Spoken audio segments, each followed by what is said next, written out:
Welcome to Magical Internet Money.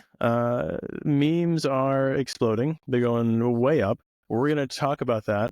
But first, health and fitness, because that has nothing to do with meme coins. We were talking about it right before we hopped on. And Danny was saying he was listening to like a Joe Rogan podcast. They're talking about things in our food, things that are like good for us and bad for us. And how they've informed our decisions. Yeah. I mean, it's been kind of a wild, I don't know, it seems like there's been like a huge shift the last like 6 months with RFK and different people bringing up things that sound like the most absurd conspiracies, right? That we've been Right. hearing our whole lives. There's fluoride in the water that's like doing something to us. There's microplastics and everything, sort of like destroying our cells and things that we can't even detect. And people are sick and kids are fat. And it seems like America in particular, especially since, I know you travel quite a bit. I travel a ton, and I just see lots of other societies and how they're living life. And yeah, it makes you almost want to move your kids to Italy or somewhere else where the food is healthier and people there have higher standards and just sort of like understand that like the food you're putting in your body is like exactly what your health is going to be like. We do have some of the lowest health standards, I think, for food. We have a lot of regulation, but in terms of what we allow people to do, it is remarkable. Like high fructose corn syrup, typically not like a mainstay in most other countries' food. Our levels of fluoride higher. I mean, we actually finally reduced them. So it used to be, what was it, 0.2 or something around 0.2, maybe it's 0.2, like nanoparticles per milliliter or whatever. They finally reduced that they reduced it by 25% because they realized that the previous acceptable maximum was deleterious to IQ, or at least there was a high enough correlation. And fluoride was like the first thing that kind of, quote unquote, red pilled me.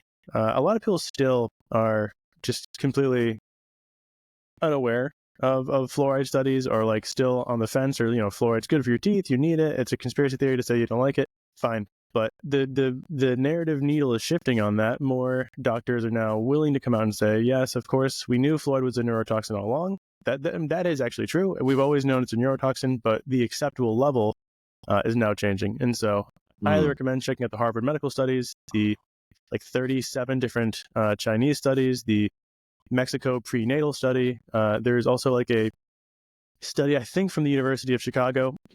Don't quote me on where it's from, that looked at over 207 different American cities and the types of fluoride they used, and found a very strong correlation between like hydrosilica fluoride and underdevelopment of the prefrontal cortex, which meant higher levels of criminality, which was really, really interesting.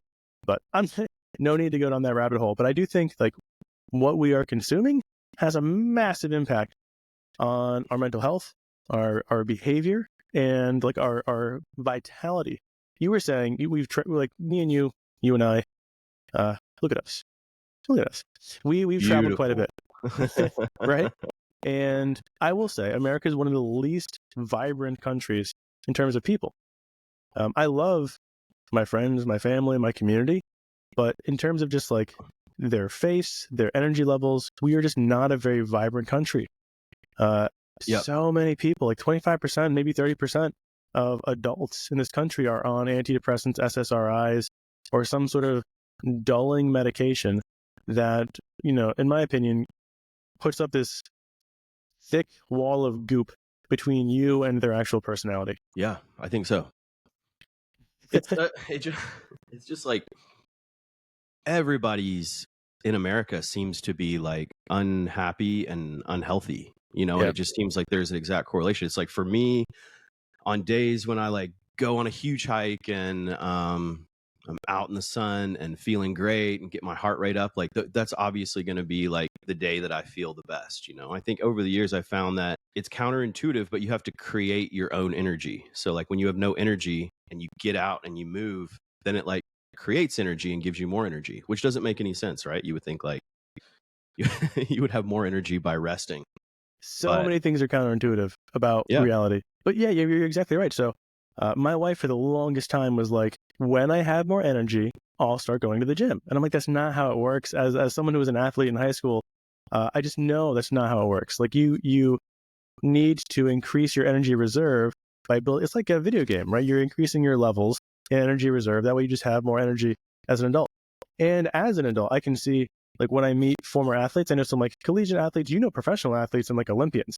They just have way more energy now because they've spent their whole life building that thing up.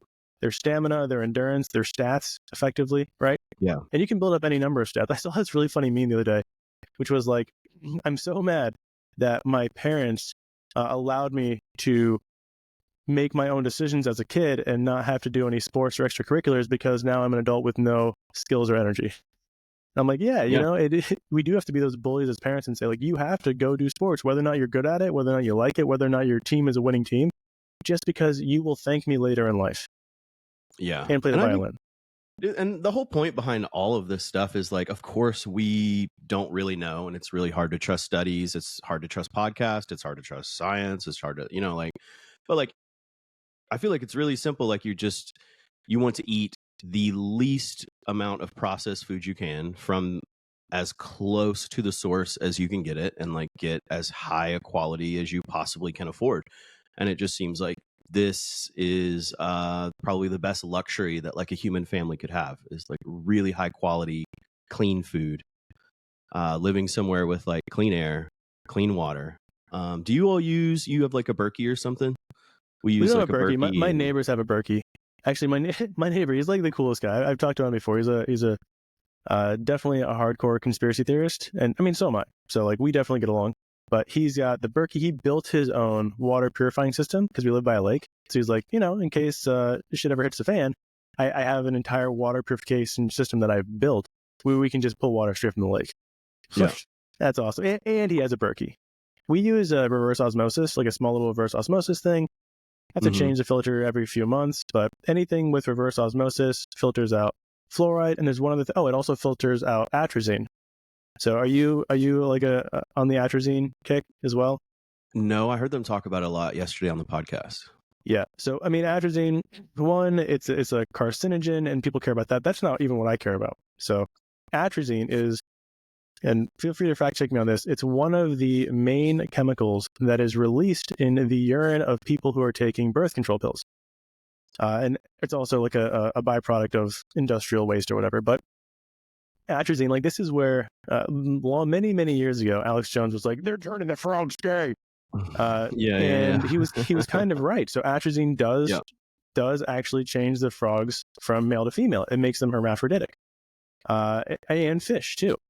And so atrazine, which is released in the urine of people taking birth control, because it's a estronate. It's a whatever the word for something that increases your estrogen is. I don't know. It's not progesterone. It's a totally different chemical, but it's an estrogen producer, right?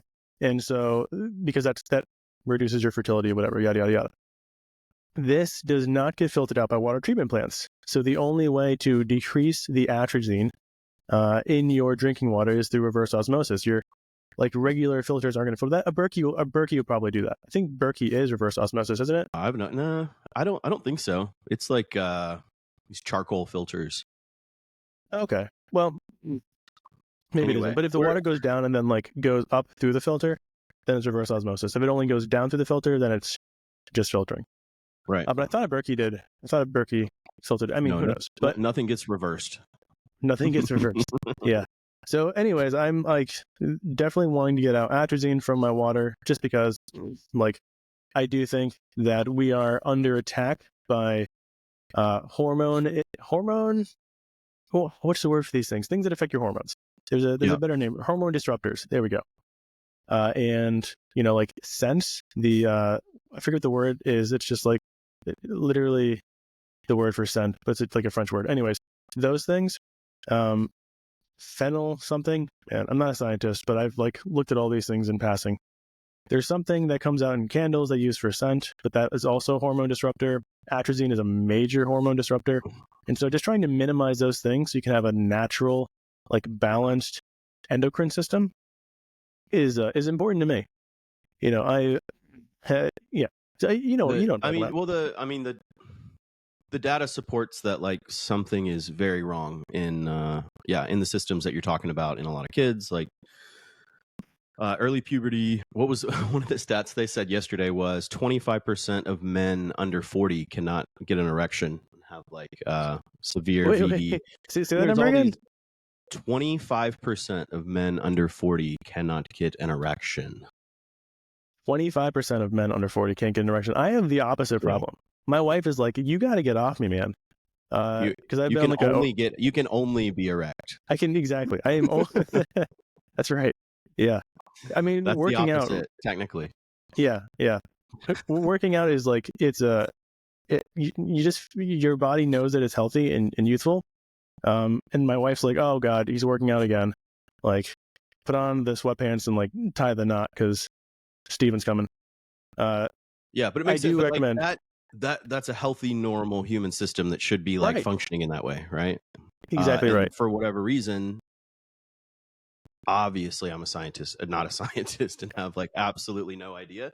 But like, I think it makes sense for everyone to start speculating about the reasons why Americans are so unhappy and so unhealthy, and clearly the people in charge don't have the answers. So I think that just leaves us to have to speculate about what's going on. And I think that will lead to like, of course, like some conspiratorial thinking, but there's also like just a lot of like general common sense that makes sense that people are calling conspiracies, and that is obviously absurd. There are two types of conspiracy theorists. And by the way, it was I'm gonna try to pronounce this word, phthalates. And I had a lisp growing up, so this is a really fun one. PHTH. Yeah, try phthalates. Those are the things found in fragrances. That was the word I was looking for. That I'm spelling French. I do think it's a French word, fragrance. It's Latin roots, at least. Most of our language comes from either French or German roots. Those things are the things that are endocrinologically active, so they're hormone disruptors. So if you are like, and everything has fragrance now. My mom like brought Play-Doh for my kids to play with that had fragrance in it. I'm like, oh my God, you really can't get away from it's fragrances on everything. All of your sprays at home to your cleaning stuff, all of your like detergents in your laundry, all of your candles, all of you're into Scentsy. Man, I know this girl I went to school with. She, and correlation causation, but she is like a super popular Scentsy influencer because it's one of those MLM things. Yeah. And she's now infertile and like super sad. I'm like, and I messaged her. I was like, that the phthalates or whatever that are in those candles can have been shown to be linked to lower rates of fertility. And she was like, yeah, I know. And like keeps doing it. I'm like, well, for some people, it's like their main source of income, so it's really hard to get away from. But I feel terrible. Anyways, that is that. What were you saying? Oh, I didn't say anything. I don't know. No, before that, there was. I was saying there's two types of conspiracy theorists, and I do think that we need to have a difference between. Are you willing to like? There's the high researching ones. I think there's narrative questioners. Sure. And then there's conspiracy theorist. And that's maybe the right distinction. What's the difference between those two, though? Well, it's just like, I guess that's hard to know because you could like, you could obviously like flat Earth or something that I think is like really well proven to be wrong, for at least 800 years. That seems like, I guess there's no way to know because they're doing the same thing, right? They're questioning the narrative, and I just think that what they're questioning is really stupid, so I'm calling it a conspiracy theorist instead of whatever. I just think for like me, everybody's it's the degree of research that's supporting the conspiracy. But they make up research, right? Like conspiracy theorists, and it's really easy to believe like a really nice curated YouTube video that like follows you down this path, and then at the very end, and there's no one in the middle of the YouTube questioning each one of these like things that they're alleging, and so it just like leads people down these paths.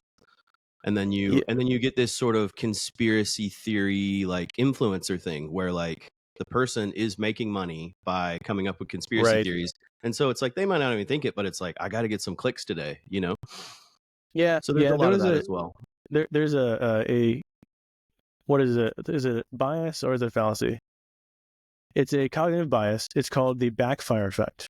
So it's when you have a conviction and someone argues against that conviction with good research, you will use their argument and their conviction to say, "Oh, I knew it. You're only arguing so strongly because I'm right." So they'll double down on their opinion. So I think flat earthers are very much like this. They're like, the reason why you're so upset, the reason why you're so triggered, the reason why you're trying to debunk me is because you know that the Earth is really flat.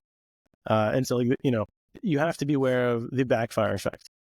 But what I'm saying is there are people who will like, okay, well, let's go look at the Harvard meta-analysis. Let's go look at the 37 China studies. Let's go look at the Mexico prenatal IQ study. And look at, doing your own research in a way that a scientist would do a research. Or like, let's go look at ivermectin efficacy. There were over 300 international studies on ivermectin during COVID. And let's just look at them and look at all of these studies from all these different countries and see what they're saying. And then there are people who are just like not willing to do any research, but are fully narrative-based conspiracy theorists. They're effectively like partisans, like political partisans, but their party is this party of conspiracy theory. They're willing to believe anything that the conspiracy theory party says. So the conspiracy theory, right? So the conspiracy theory party says the sun is actually just a giant light, and the atmosphere is just a wall. Oh, okay, yeah, that's the new thing. We're in on it. Lizard people, definitely got it. Agartha, so there. What's that? There's another like hidden nation or something. Atlantis. I can't remember the name of it. Atlantis, right? Yeah, they're just like they're immediately willing to believe anything that's heterodoxic without any evidence. And then there's people who are like, something, I just want to they're effectively trying to find the truth through traditional means, but traditional means have been sort of shirked off by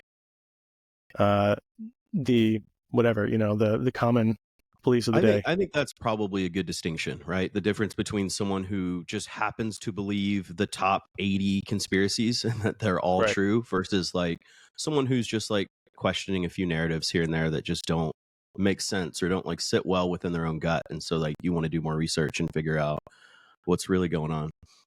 Yeah, exactly. Definitely. Oh man, there are some conspiracy theories that are really fun that I would like to talk about, but I can't, because like aliens. No, some are actually like there's some degree of like sworn to secrecy. I'm not any part of any secret society, but like I do respect people's privacy. I mean, you and I both know a buddy who's done some things that are can't be talked about in public. But anyways, yeah, for sure. Let's dive into meme coins. I have some. Yes, the meme coin super cycle is happening. This frustrates me because I don't get meme coins. You get them. You've like understood their value, their like the narrative, the whole kind of purpose of these things for a while. I kind of got into crypto with Doge a little bit, but like now at this point, I just don't get them. I think I could tell my story of how I came to like really understand the meme coin thesis over the last maybe like 16 months. And so I think I faded meme coins last cycle. So there was I didn't have any Doge or SHIB, and then like I didn't try to like hop on the Floki bandwagon afterwards, and then that ended up not doing much. But I have watched the market every day, and the market has been what's telling me is what everybody wants. And so when we went to this time, it's actually been like exactly a year journey because we went to Cosmoverse last year. Our mutual friend got stuck on a plane with one of the Bonk developers. And then he came and told us like, dude, you got to buy some Bonk. It'll be funny. I met this guy on the plane, blah, blah, blah. And it's like, ha, ha, ha, get out of here. Yep. And then, 2 months later, I would have made like $80 million in 15 minutes. So there was that. And then fast forward to when we were in Argentina in February, I saw the hat go on the dog, or the hat go on the bull in New York, the big bull at Wall Street. And It was like the dog with hat. And I was like, this is the one. And so we did dog with hat at like around 19 cents. And then that did really well. And then I started playing with it. And so like I actually spent 2 or 3 weeks where like I was in the trenches of like Solana, Pump.fun the entire time, very small amounts of capital, learning. Like, for me to learn about it, I have to touch it, like I have to play with it, I have to be with it. Where looking for places where are there reliable signals on which meme coins to buy, because there's being thousands launched per minute. All of those different things. And so like I just like sat and played with those ideas and like had an open mind to it. But I think more than anything else, the market for about 9 months has been telling us that meme coins are the winners. And so like it's one of those things where like it has nothing to do with what I think about it. It has nothing to do with some like well thought out thesis and all of these other things that like people are kind of pretending to say online now. I think it's just as simple as the market is telling you that this is what is going to outperform everything else. I don't disagree, but meme coins have always been high beta. And so my thesis is they are going to outperform in a bull market, and they're going to like go to most of them are going to go to effectively zero, like down 90%, down 95%, down 99%, when things turn the other direction. And even in a bull market, most of them are going to go in that direction. So I would rather be in the other things that will also go up in a bull market with maybe some degree of low leverage or some degree of airdrop exposure or some degree of yield than on a meme coin that could be as volatile as like straight up, straight down, and anywhere in between. Now, a lot of these things have had some degree of Lindy. I mean, WIF has had some degree of Lindy. There's the new one, SPX 6900, which I saw when it was like a 4 million market cap, and I was like, oh, it's so small. This seems like a really good meme. Like, I like it. I think it's funny. The visuals are definitely like of the meme culture. But I was like, I don't really understand memes. I'm just going to ignore it. And now it's like, that would have been another 30, 40x or whatever. It's 100 million right now. No, I think it's over 100 million, isn't it? Maybe it's at 100 not this million, morning, but maybe it was yesterday. Yeah, either way, it would have been a very nice, huge multiple. And so for me, I think what it is if you like the meme and you see it in passing, it's not a bad idea to buy it because other people are doing, like, that is effectively what people are doing. There was, what's that new one? The like AI thing that just blew up. So it was an F, I think. I don't know. It was There's like so much going on. I know. So I know. Well, I think the big thing that happened this week, Murad was the guy who was Murad, and so he's had these list of meme coins, like, these are the top ones in my portfolio. I think these will do well, and for whatever reason, that list has just like blown up this week, and everybody's talking about it. And everything that's on the list has like done really well, and people are like looking for like, what's the smallest market cap on this list? How can I get multiples? And so like it's really captured. I think meme coins have like really captured the whole mind share of crypto right now. Like, you have developers like Jacob, who's like basically fully pivoted to like making unicorn memes. Oh yeah, I've noticed that. And I mean, like, even Zaki for a little bit, to like his own meme coin. Yep, Zaki did like a cat coin. So it's here to stay. It's extremely difficult to like, pick out the winners, but that's why like I got in there and did the research and learned everything, and I can like wake up and see something and have a Telegram bot buy a meme on Solana with me for low slippage, in less than a minute. So it's like, I that's the main thing is for me is like with any of this is like having a wallet everywhere, having gas tokens everywhere, just being ready for when you do see that one thing that you're like, oh my dude, this is the one. Holy crap, this is going to be a good one. And then you're like ready for it. That what you don't want to do is like fade memes and then at the very top be like, oh crap, I got to get into this. And then you start like trying to figure it out and doing research. It's probably the top by then, right? When you faded for so long and then it finally comes to fruition. But it's weird because it's like memes benefit the people who tend to not to do fundamental enough. I mean, maybe I'm wrong. Maybe I'm totally wrong here because I was been watching some of Murad's because he's really blown up. He's like the new Ansem or whatever. He's people are definitely talking about him. This is like his moment. He has become the main character. So I mean, God protect him because main character is a rough place to be in this space. Yes. So I've watched some of his interviews, and what he's saying is like the value of the meme coins itself is the cult, and like the social aspect. And there's an extent to which I agree there. There's an extent to which, like, I've been part of some of these, quote unquote cults, some of these communities, and it is really fun. I remember like 2020, Dogecoin, being on like the Dogecoin Reddit, being in the Dogecoin Telegrams. It was a blast. Even like Strongblock, which Ponzi that I got my like very, very beginning starting capital from, wrecked a lot of people, but like it was a lot of fun to be part of that early community. Ohm was an amazing like meme coin plus tokenomic Ponzi. That was a blast. And like a lot of those guys ended up becoming the Barachain, like at least Barachain adjacent, like Barachain, like the bear bongs holders and stuff like that. Shout out to Zeus. But so I get that there is some intrinsic value in the community, and like that is what he's trying to sell. And he's also saying he's not going to sell until like Q4 2025. Who knows if that's true or not? He probably has additional wallets. Anyone who is in the meme coin space probably not only using a single fully doxed wallet. But the issue with that is that it's still a greater fool's game, which is people are going to lose money. It's like they're subscribing to a community so that the people who don't care about the community can exit at a profit.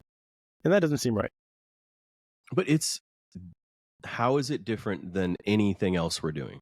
Like how is it different than like Bitcoin or like some like an L1 that has a team of 40 people and a $300 million treasury budget for the next 10 years? Like, I think the thing that is so like people came to crypto for like freedom, for like financial inclusion, for like being able to be a part of something at the very beginning, being able to like get into something at the beginning and not have to have it like gated by like VCs or in the US, you being an accredited investor or whatever it is, right? Like that's what we're fighting against. And that's why people love these meme coins so much. It's like it launched fair. Everybody could get it. It's blowing up. It's fun. Everybody's goofing off. And so it's like, I'm not sure it's worse money than like Bitcoin or an L1 or something else. It's still in many cases like programmable money. It's still borderless. It still has all these like attributes that all these other things have, and it's fun, and a lot of people like it, and it's silly, and it's counterintuitive and new and awesome. And I think, I mean, some of those things are just subjective adjectives you're throwing in there. Well, if it's not, I mean, okay, I guess if it's not funny or fun, then like it's not gonna do well, or you're not gonna be a part of it. Yeah, that's fair. But so I'm not arguing for everybody to like go ape into meme coins. Yeah, yeah, and go and get all these meme coins. I'm enjoying trading them. I think it's fun, but I did a lot of work to try to. There should be a caveat here though, which is you're enjoying trading them because you know how to trade with a reasonable risk profile. So you're not saying, oh my gosh, meme coins can go up 20x. If I just throw my whole portfolio into this, then I can finally retire. You're not doing that because then it wouldn't be fun anymore. Then it would be nothing but stress and headache and anxiety and depression and like, oh my God, what have I done with my family's wealth? So we do need to make sure that people understand that while these things can't, like, they're only fun if you play with them in the right way. Yes. And what's fun about Solana and some of these newer chains and trading memes on there instead of Ethereum is that you can go trade memes with $10. Like you can send $10 or $25 to your Phantom wallet, and you can play with like 8 different perp dexes, and some of them don't have tokens, so maybe you're farming an airdrop, but it's like, yeah, everyone getting into it should go and just like click the buttons and do it cheaply. And I think when I'm telling friends about it and trying to get them like off of Coinbase and on chain, it's like you have nothing to lose if you only send $5 or $10 at a time and are like play with this for weeks before you start like sending large amounts of money and like understanding that like if you send it to the wallet place, just take like $5-10. We'll go to the casino tomorrow with another $5-10, and maybe the next week we'll take $100, and then in a few months we'll take $1,000 to the casino. And and then soon you're mortgaging your house. Yeah, it's a gambling addiction, and it starts small, and now we're here. I will like that's what I worry about. So when like especially if you're using the people are intentionally using the words cult or like community and cult are so close to each other. And communities tend to be more rational, and cults tend to be more irrational. Cults are going to be a lot more fun, right? People will kill themselves over a cult. People tend not to kill themselves over a community. They'll say, this community is no longer serving me any benefit. I'm out of it. And I'm not saying, meme coins are going to end in like a death cult. But what I am saying is that I worry that there can be like a weaponization of some of these cults. And there already is, which is get people to buy in, pump the numbers, and then exit on the good feeling and vibes of the rest of the community. You were mentioning like how is this different from an L1, and I would say, well, an L1 is providing a like infrastructural layer for decentralized financial transactions. And if it is sufficiently decentralized, I don't think any L2 is sufficiently decentralized yet, but they're getting there. L1s can be theoretically. Then it is providing some real service that is not necessarily based off of the value extraction of other people. Yeah, and I agree with that. I was just it's good to try and like steel man the meme coin kids side of this argument. Well, I do like from a PvP perspective, it's like a video game, right? Mm-hmm. So if you can, and it's also a psychology game. So I also think it's going to be interesting for AI. So AI is going to be able to look at which meme coins blow up, and it's going to be able to understand memetics better. That's terrifying, but also really interesting. So, there could be some sufficiently sophisticated LLM that says, okay, well, I've looked at, 18,000 meme coins, and I've seen which ones tend to do really good in the first 15 minutes, which ones do good over an hour. I've cross-referenced these with like Twitter posts and influencers, and now I sort of understand memetics in a way that that humans don't understand. Now, that could be really cool and really fun, and I'm sure someone is working on that. And I even think the thing that I was talking about earlier is an attempt to capture that information. But it's PvP, and PvP is fine. I have nothing against PvP as long as people understand they're entering a competitive arena and not a actual, what's the word for non-competitive? Actual like PvE environment community. Passive. Yeah, just like passive, good vibes only. Yeah, we're here to like be together. No one's going to dump on each other, and then it goes to zero. If you're paying at an entrance fee into the community, like if you're not looking for profit, you just want to be part of a feeling or a vibe, fine. Go ahead and be extra liquidity for the early investors who are trying to make money. That's okay. You're paying to participate in community. And we talked about this before, that there are a lot of like young men, even middle-aged men who are out there who are just lonely, who just, there's such a de-emphasis on physical community. Mm-hmm. Like if you're not into extracurricular sports, or if you're not in like a neighborhood that cares about each other, if you're almost in anywhere in the world, you're probably grinding away at a 9-to-5 job. You might have like a family. You might not have. You probably don't live in the same town you were born in. You probably don't live near family, or you might not even like your family. People are lonely at a higher rate than ever. And so meme coins and anything that like offers a community, especially online, I think capitalize on this. Not always in a super savory way, but sometimes yes, in a way that can be beneficial, I guess. Yeah, I think I see that a lot. What's the word? Men would rather like dump their portfolio into a meme coin than go to therapy. Yeah, no, that's true. But I think your point is really true. I think people are looking for, community. People are looking for like friendship, looking for like, lack of loneliness. And, we're not like walking around in the woods together, hanging out, sitting by the fire for 2 weeks while we're on like hunting journeys. We don't have any of these like awesome moments with homies. So I mean, community as a service is a real thing for that. I went camping in Indiana this weekend at our spot up there with one of my best friends, and we just like sit by a fire, hang out, and talk for 3 days. And but we did talk about meme coins a lot, so I don't know, maybe there's an intersection there.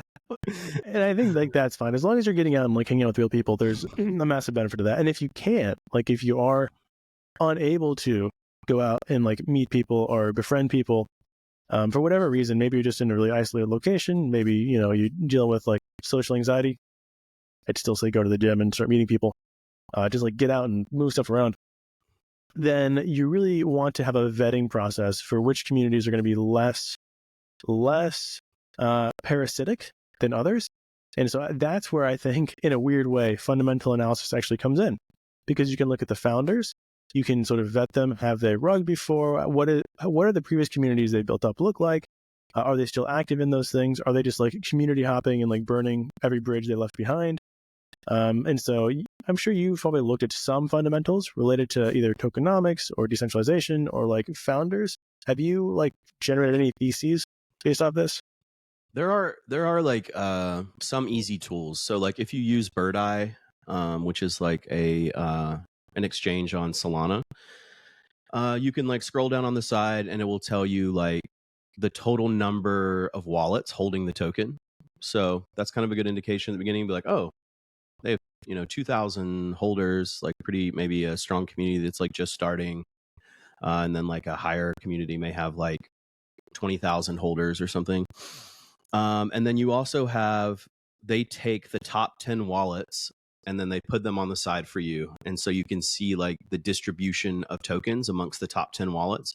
And so like if you see like it'll say creator of the project, and if it says like they have 70% of the tokens, then like obviously that's not a project that you're going to want to be in. So typically what you want it to say is like 10% of the pools are in Radium, and then like everybody else in the top 10 holders has like 1 or 2% or less of the total supply.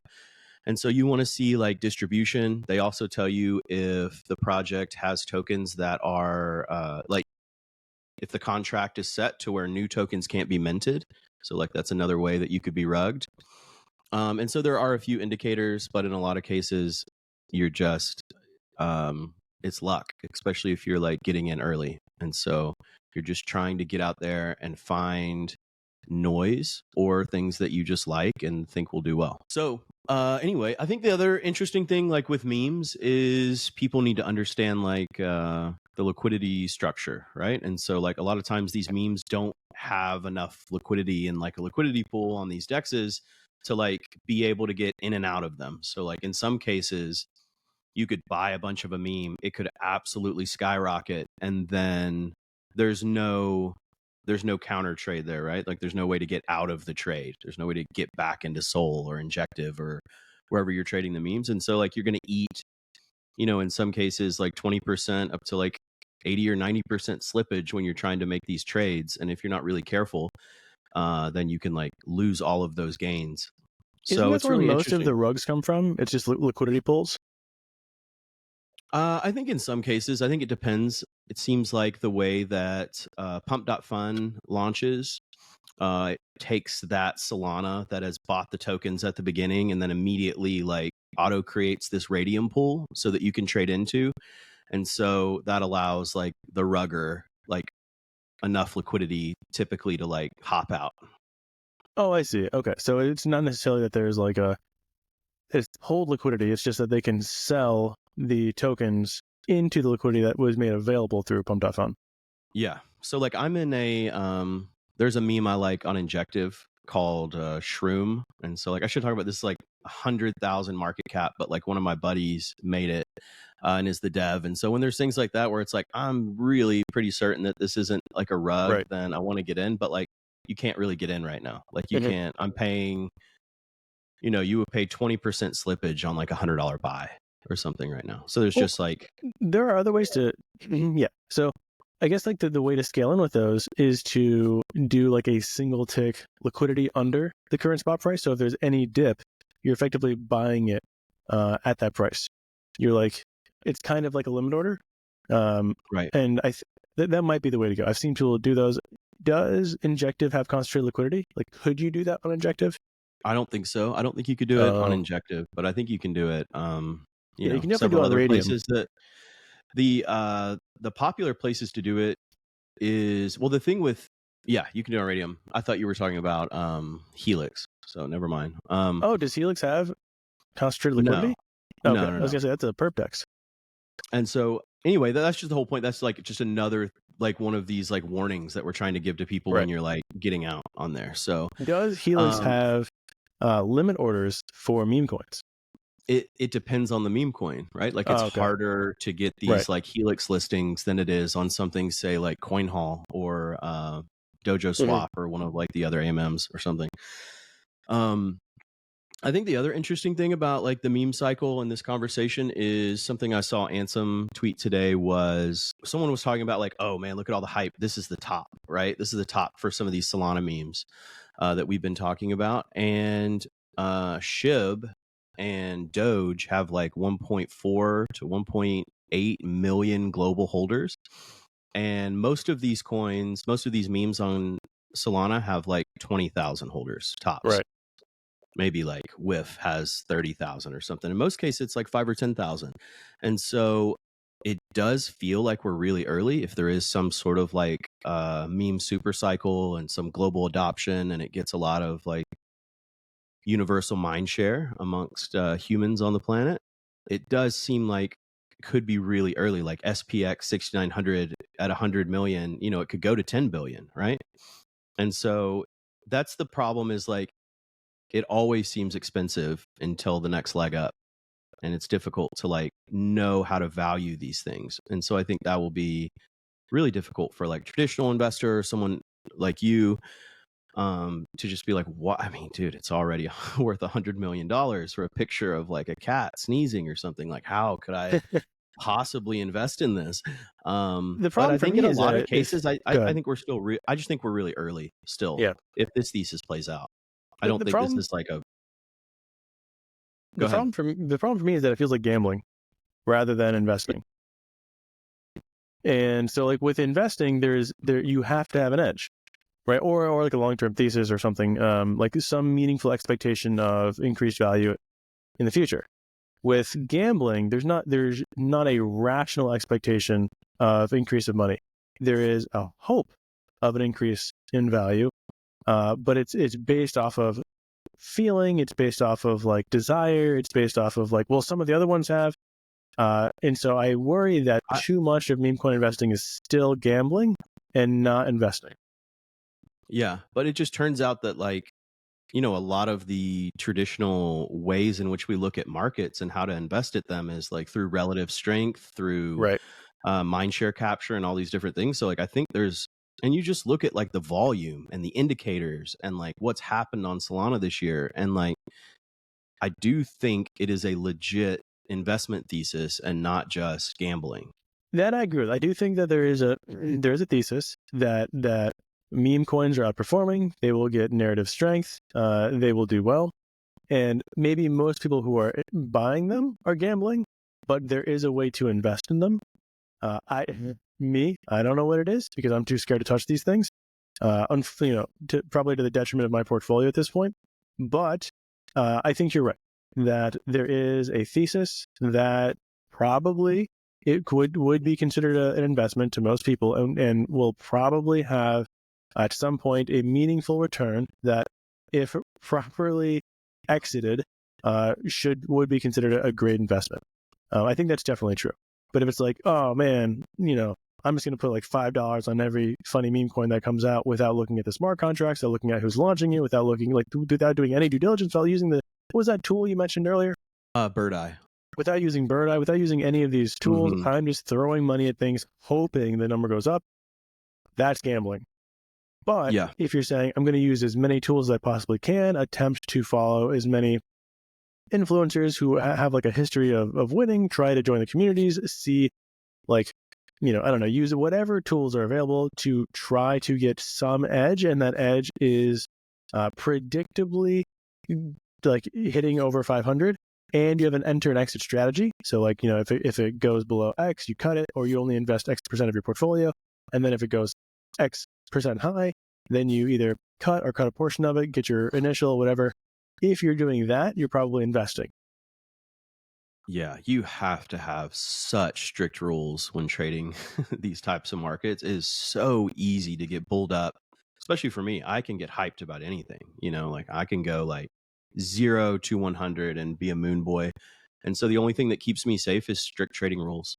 That's it. I can't use, like, your emotions are such a horrifically bad indicator for how you should be participating in financial markets. Interesting with meme coins, they can be a bit of an edge, Yeah. because if you're getting hyped about something, it is likely that other people are also getting hyped about it. So it's an indicator that that meme has memetic traction.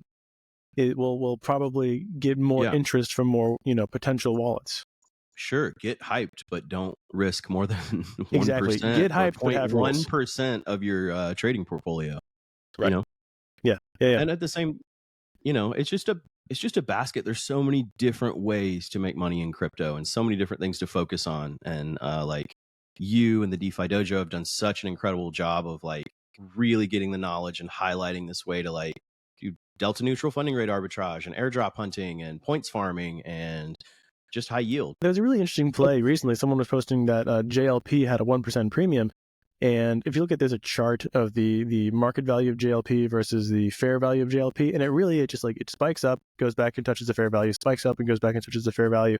So if you're a savvy and fast trader, you could have made multiple instances of like a 1% arbitrage just by selling and rebuying JLP. But, liquidity constraints are really important here. JLP can be off and on with that. So I love yield farming. I love arbitrage is my absolute favorite when you can find a good arbitrage opportunity because it tends to be a fixed rate yield. But I do think that people should have a small portion of their portfolio dedicated, maybe not dedicated, but like willing to invest in high risk opportunities like meme coins. One, it keeps you active, it keeps you in the space, it keeps you sort of on the edge of what people are thinking and talking about. Two, it can be, there can be some degree of enjoyment in it. My only caveat is that if you are prone to gambling, if you have if your gambling addiction is kind of your thing, don't do it. Just there's no reason to dabble with it. There are other ways to get yield in crypto that are either delta neutral, which delta neutral will be the least stressful type of portfolio you'll ever run because it's USD denominated. You're probably churning between 16 and 40% APR. The number, it's going to go up and to the right. So you'll always kind of feel good. The only thing you might get is like opportunity cost or like FOMO. But if you can get over that one simple emotion and just churn away, 25, 40% APR without having to worry about like dips, it's amazing. Market goes up, who cares? Market goes down, who cares? You're and then, the next thing is like a partially hedged ETH BTC denominated portfolio. And then of course you can just like scale up and down the risk profile, but the more risk you're taking on, the less stable your emotional state's going to be. Absolutely. And when you're like, I've been in the situation so many times in life where I'm investing money that like I can't lose. It's like I actually probably shouldn't be investing this, but this is money I can't afford to lose, right? Right. And when you're in those situations, it's horrific. You can't trade with clear head. You can't not sell every like 10% dip. And yeah, so that's another big rule for me. It's like, don't trade what you can, especially with things like meme coins, of just like it has to be money that you are okay to lose. So what's been cool is I actually traded all of my meme coin trading, all my funds for that came from airdrops. So my old Phantom wallet that I used to trade with way back in the day in 2020, 2021 or something, like got a bunch of random airdrops, and then I turned that into Solana and then traded with it. And then now I have a Solana trading account for free. So that was pretty cool.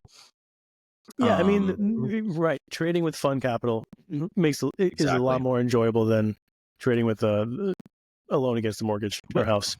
So something you were talking about that I want to double click on, and something that we disagree on, is the risk that you DeFi farmers take compared to the risk of just buying a low cap asset. So you think about the layers of risk that I think are added. So this is why, like, I guess this is my whole thesis and why I typically buy lower cap stuff and not just Bitcoin, is the entire market is tied to Bitcoin and has all this inherent risk.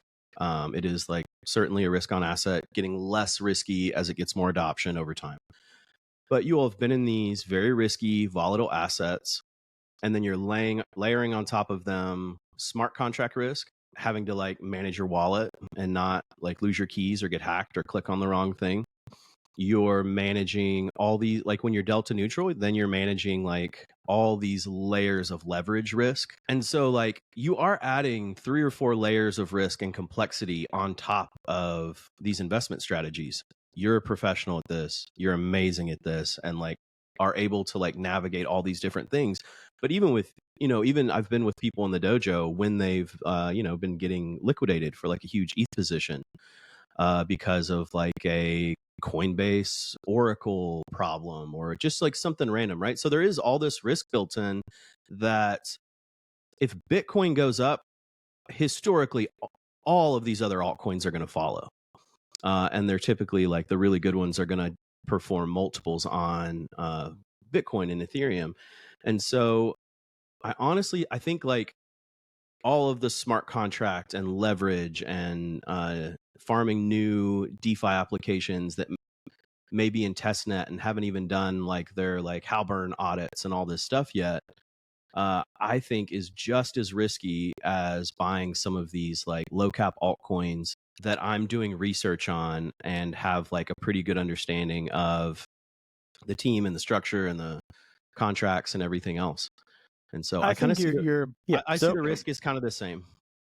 There, let me. Let me do my Obama voice. Yeah. Let me be clear. What I'm saying, not that terrible Obama impression, is not that the risk is necessarily higher. I may have used those words, but what I should have said is that the volatility is higher. The risk may be similar. So like risk of not zero sum, but risk of like a binary bet taking place unintentionally. So effectively that means like a meme coin being rugged or like a meme going to zero versus an investment getting rugged or exploited or whatever. So like an unintentional binary bet might be similar risk on both of those. And I think like the savvy, and it maybe scales linearly with like degree of savviness or degree of experience. So the entry-level DeFi investor who's going like, oh man, it has a CertiK audit, it's totally safe. And like the meme coin investor who's like, it's on pump.fun, it can't be a rug, right? Those two people probably gonna bat terribly. They're both gonna bat like, 100 or something. And then as it scales up, you have people like you who can look at various different tokenomics, who can look at like maybe even smart contract reviews or something from an analytics website that says it's not a rug, it can't be rugged. Yes, the founder has like X amount of these tokens, they can't mint the tokens, whatever. Like the things that you would need to diligence before aping into a meme coin to know that the typical exploits are impossible for that particular asset. And on the DeFi side, those same sorts of diligences exist.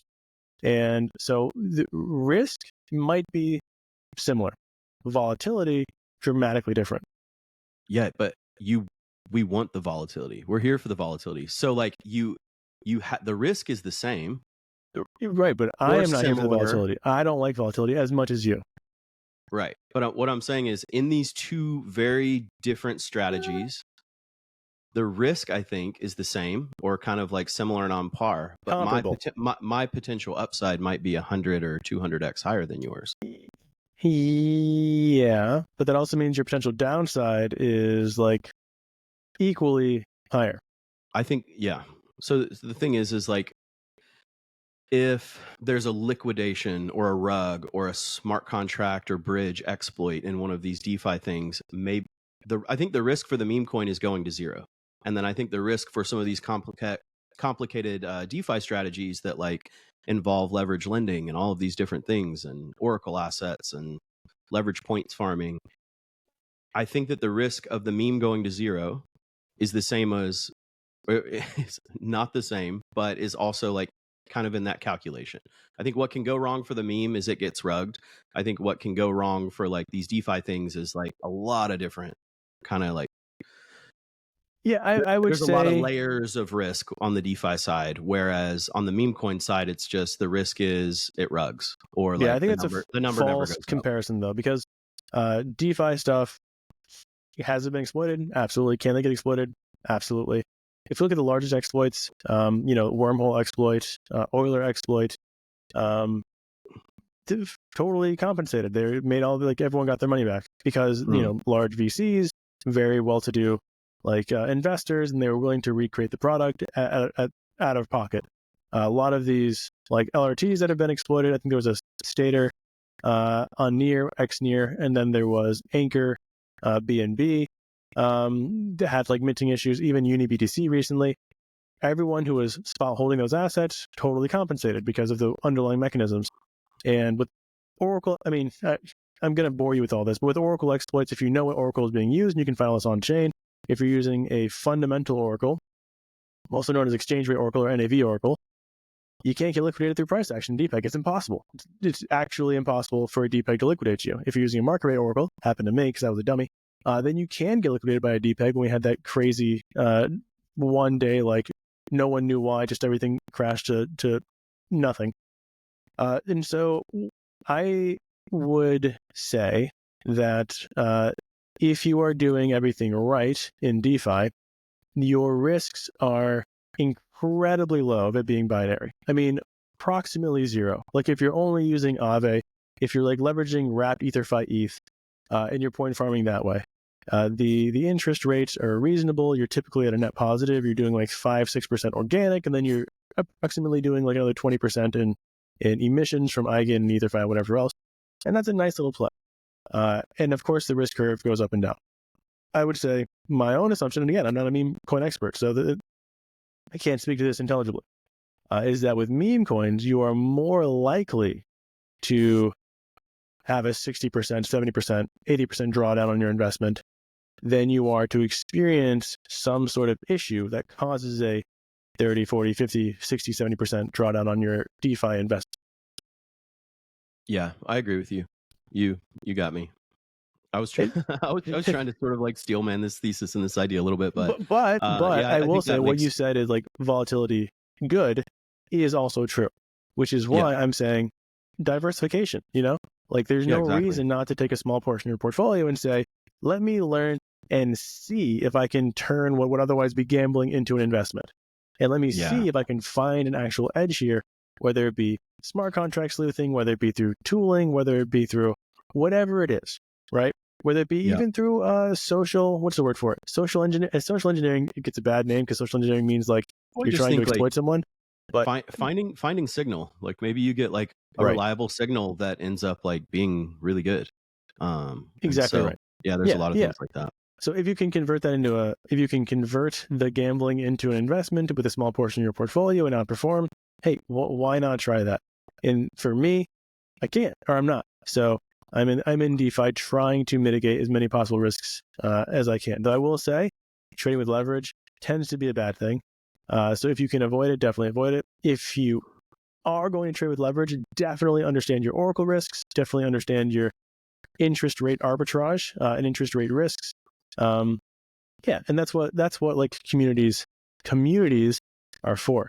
They're not to get you to do irrational things for the vibes. They're to teach you and help you protect yourself from like danger and to guide you towards opportunity.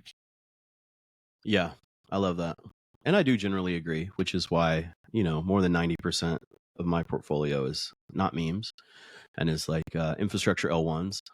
But I did get lucky with this Murad list. The smallest coin on the list was Zen, like the nicotine pouches that I'm highly addicted to. Oh, geez. Yeah.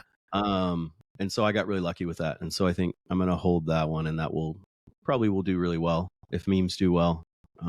Nicotine is recession proof. Kind of true.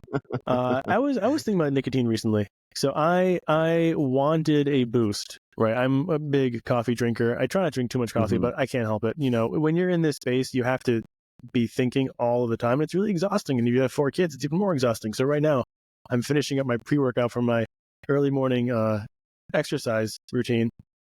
And that's great. But so I was doing a little bit of like nicotine. And what I found is that I quickly became addicted to it. And I hate being addicted to things. Can't stand it. Because then I feel like then I'm thinking about it. And whenever you're, there was a great statement, that I heard in college, and it's kind of new agey, but I think there's some wisdom in new age stuff, some wisdom.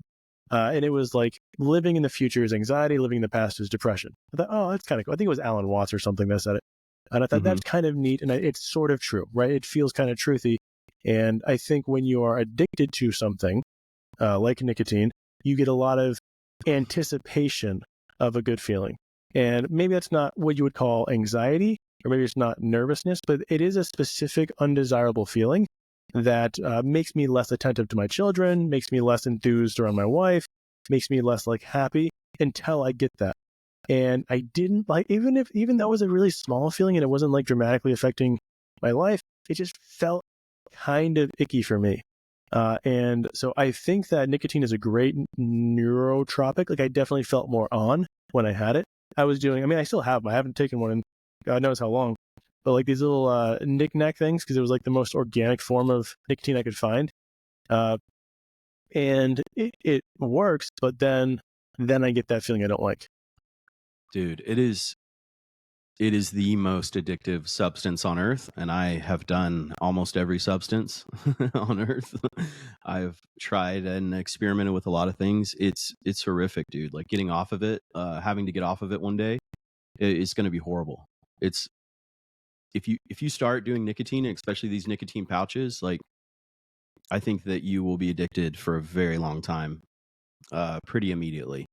Yeah, exactly. And like that to me, it's, if you're a single person, maybe it's not a huge issue. But if you have dependents who are depending on your emotional stability, then it becomes a bigger issue unless you're willing to just be on them all the time. Now, I know like Tucker Carlson talks about these things a lot, and he always has one in his mouth. So maybe it's not a big issue for him. It's just like, it's as common as breathing for him. But for me, who's only trying to use it to maximize my productivity in a very small like time frame of hours, then the rest of the day when I'm not on these things, I'm trying to limit my usage. I'm like, I kind of can't wait until I get my next one. And that bummed me out. Yeah, what freaks me out is like, I'm putting these in my mouth like all the time. I'm like Tucker Carlson, I guess. Like I have one in all the time. Um and like, I have to think about like buying a bunch of them before I travel, and I can't get them out of the country. And then like, I it was funny. I almost went to Singapore, and I found out that like Zen is illegal there. You can't have anything like that. And I actually thought for a minute, I was like, oh, well, screw it, I'm not going to Singapore. And then it was like, okay, dude, that's dumb. You're not gonna like miss going to like one of the coolest cities on earth and spending time there because you want to Zen. So you smuggled them in. Oh yeah, well, yeah. And then you get like whipped in the street or something, right? Something totally insane. Well, how did you cope? But maybe. Well, I didn't go on this trip, but it wasn't because of the Zen. But I'm just saying, like, just letting that thought come in. And also what freaks me out is just like, being on something all the time. And it like, it very slightly changes your personality over the year. And then like over 2 years, you're a completely different person and on a different like mental trajectory than maybe you would have been if you had not been on the Zen. And so there's all of those things. I mean, I need Zen and coffee, and until I'm retired and not locked in on crypto 24 hours a day, I think I will like just slightly damage my body a little bit. So hopefully my family can have a better life. Yeah, I mean that's kind of like the trade-off, right? You're saying like if I can just be a little bit more productive now, it'll produce something good for my family. Like there's a trade-off, and I do think we do a lot of that rationalization, especially when the thing that we're doing makes us feel kind of good, because then it's easier to rationalize. Yes. The weird thing is tobacco is making a resurgence. Like so I follow media because I think that I don't know who's like in charge of it. I don't know how it works, but it's an indicator of which way they're trying to push society, right? And so like during the 1980s, it was like the black guy always dies first, and he's always saying like, man, oh my gosh. And so like it was very stereotypical, kind of like racist towards African Americans in a very like demeaning and belittling way. And then now the antagonist is always a white dude. If you watch any of like the Netflix series, and he's typically like, he might even be conservative adjacent. Like it's just thematic. So like there's always going to be themes that are overlaying most of popular movies. One of them is cigarette usage. I've seen an uptick in cigarettes back in media, like cigarettes being cool. And I was like, that's crazy, because no one smokes anymore. They do in the rest of the world. Yeah, that's true. It's like China, you go to India, Asia, Saudi. like like you're gonna have a cigarette every 10 minutes. Right. Yeah, that could be true. Maybe it's like pandering to the Asian audience. I don't know, because like they say once an addict, always an addict. Just an addict that's not doing it anymore. And so when I see someone smoke a cigarette, because I was a big smoker when I was, late teens, early 20s, I think, man, it would be kind of nice to grab a little stogie, go on the back porch with a coffee, just think about life, because you romanticize it, right? They're like, oh yeah, but also it made Yes. my breath stink, and had a lot of saliva, and I was hawking up loogies, and all of that. That was not particularly romantic. Yeah, and what's funny is like in college, all of my friends smoked cigarettes, and so Mhm. like, and it was like really social, and like we lived in this like big frat house, and like everybody would go outside and smoke and have fun, and I never smoked. My brother smoked, all my best friends smoked.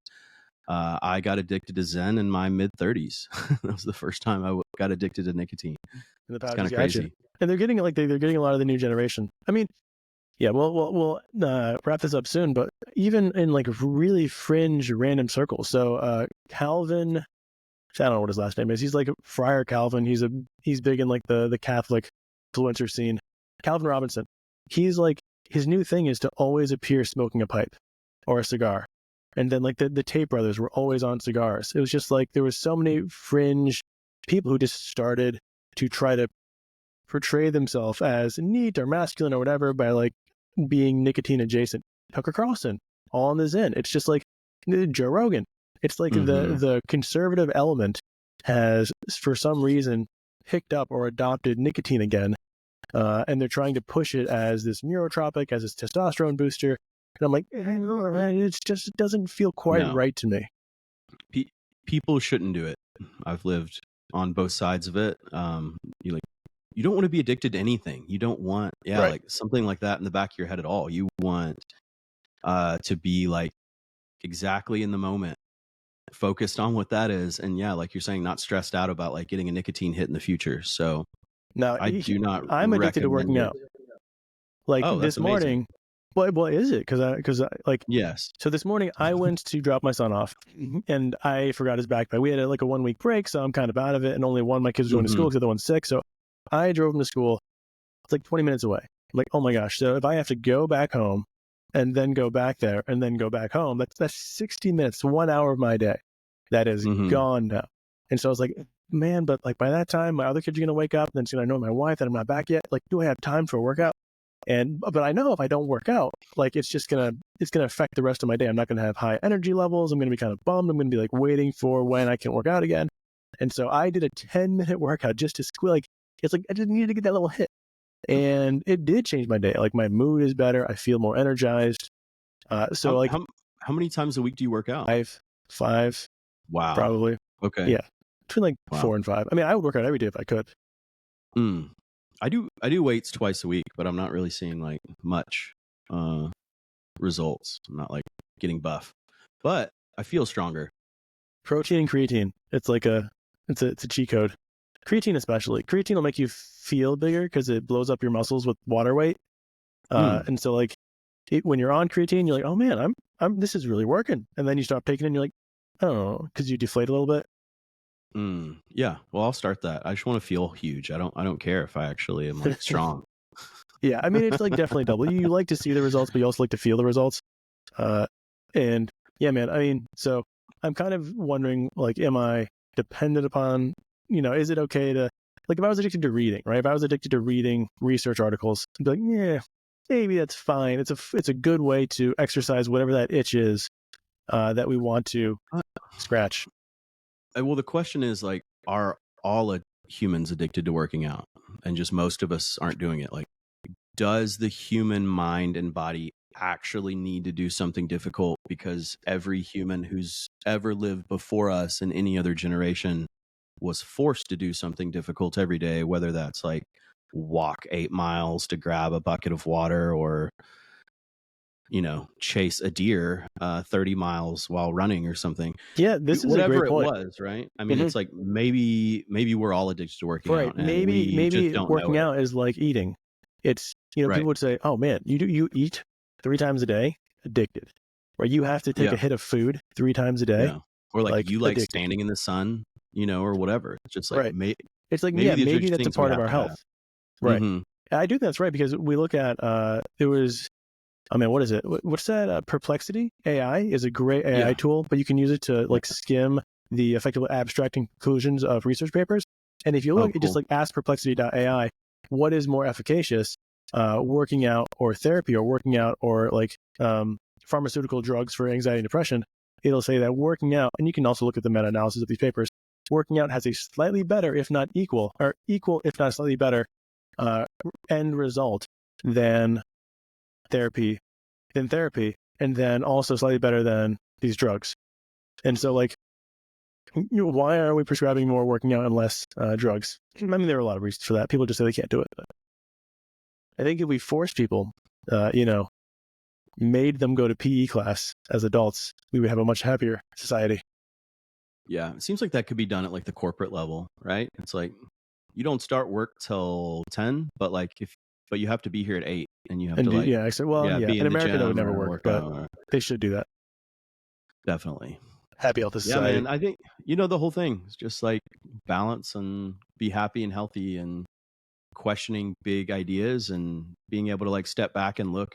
It's just like none of this is working. Nobody's healthy and happy in the community. So it's definitely time to, I think, to like just rethink all of this stuff and pay attention to what feels good for you and your body and your family and like what works for you, instead of like trying to grab narratives and different things from like news sources and commercials on TV or favorite YouTubes or podcast or whatever. Yeah, well, some of that's great, but like you actually have to get out and like. Definitely, you should follow everything I say is correct. Oh yeah, me too. Yeah, right. There is Socrates, right? He said the unobserved life is one not worth living, something like that. Maybe I'm misquoting the Greek or whatever, but this is, and Einstein said insanity is doing the same thing over and over again, expecting different results. I know so many people who have like switched from, I don't know, Prozac to some other SSRI to Wellbutrin to some other SSRI and change their doses. And there's like, this drug only worked for 4 months. This one, like, oh my gosh, like clearly this isn't the answer for you. Clearly this is not like a long-term viable solution. And then I know people who are like in therapy for 6-7 years. I'm like, at some point I gotta wonder, like, what is this? I know fewer people who have been cured by therapy than who have been cured by lifestyle change. Yeah, and it like at least combine them. Try the other things. Like if you're going to therapy, like at least try exercise and like good food for a while. If you have 2 hours for therapy, you have 40 minutes for exercise. Yeah, exactly. I mean, people are going to get mad about that. And let them be mad. I mean, seriously, like if you're not trying to work out to treat your mental health, then you're missing out. And, hey, therapy is probably more expensive than a personal trainer. And if you cannot motivate yourself to work out, get a personal trainer. They'll motivate you. It'll work. People are social creatures. You will overachieve to do whatever your personal trainer says. It's just the way it is. You've used a personal trainer before, right? I do exclusively use a personal trainer. They're amazing. And it's the only reason I show up twice a week, right? So exactly. I'm like, I go lift weights twice a week, but I have to. And like, I get charged the money regardless of whether I go or not. And so, yeah, it's been really helpful, really motivating. I wonder if I could be, with like 9 months of me being really consistent, I wonder if I could go on my own now, right? It's like, I'm not going to try it. Yeah, because you learn all the workouts, and then your body kind of gets used to it, and you kind of start to crave it a little bit. And because every time you do it, you release all these endorphins and pheromones and blah, blah, blah, yada, yada, yada. And those are the things that you liked. Those are the things you like feeling. So, know. And you're out, you're talking to people. That feels good. You're meeting new people. It's just like challenging yourself socially so that you don't end up, just like hermiting at home and being away. One of my favorite things was I have a notebook. And so I tracked what I'm lifting. And that was the easiest way for me to get motivated to go. Because I was like, okay, if I can just like squeeze in, 2.5 more pounds on each side, that's a win. I won today.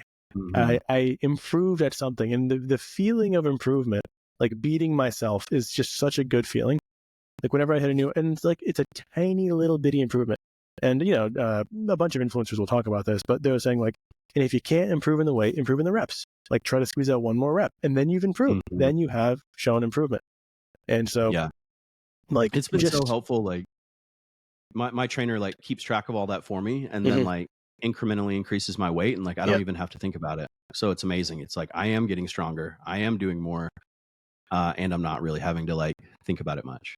Exactly. And just have to show up. There's going to be some people out there who's like, well, I can't afford a trainer. Like, okay, Maybe you think that's true, but like there are a Mine lot of is young bucks out there. outrageously expensive. They're really not. They're, like some of them are only charging $15 an hour, $20 an hour, because it's not like a super high end job. Maybe if you're going to a really fancy gym, they're charging 60, 70, even $120 an hour. But if you're just going to your local Hodunk gym, you can go to your YMCA, you can go to your big warehouse gym and just say, hey, do you go to the front desk? Hey, do you know any personal trainers? Do you know anyone who's looking for clients? All you need is someone to hold you accountable. You don't need someone with a PhD in health fitness to be tracking all of your, at least not if you're just starting, right? Just getting in there, breaking a sweat. Anyways, this has been Magical Internet Money. You're welcome for the life advice and the exercise podcast today. And have a wonderful rest of your day.